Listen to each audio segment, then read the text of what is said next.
आणि मग त्या भुयाराच्या बाहेर आल्या त्या गुहेच्या पूर्वेकडे तोंड होतं त्या गुहेचं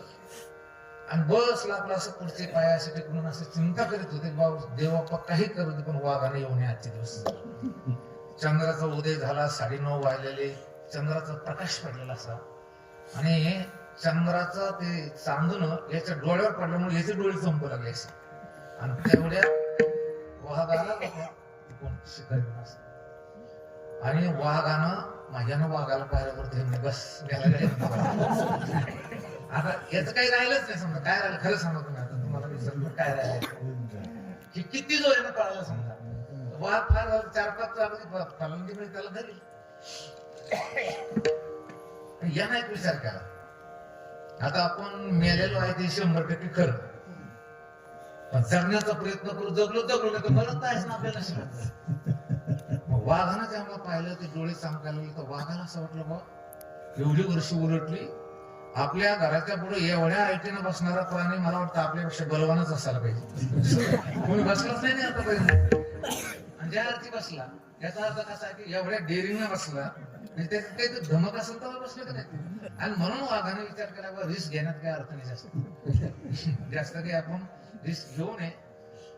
आता त्याचं काय चालू होतं हे तुम्हाला माहित नाही याचं काय चालू हे तुम्हाला माहित नाही पण वाघाने विचार केला की आपण इथून थोडीशी इन्क्वायरी करू चौकशी करू आणि समजा ते जर आपलं शिकार असेल तर आपण जाऊन त्याला खाऊ आणि आपल्यापेक्षा जर बलशाली असेल ताकदवाद असेल तर आजच्या दिवस आपण सुलकट करू. आता ते तर म्हणजे आपण गेलेलोच आहे आता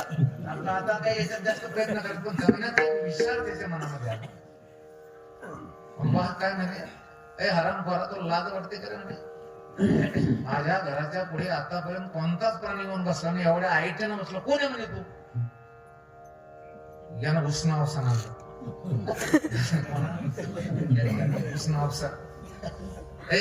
शांतपणा करू नको म्हणे मला कोण आहे हे विचारण्याच्या अगोदर तू कोण आहे सांग म्हणे.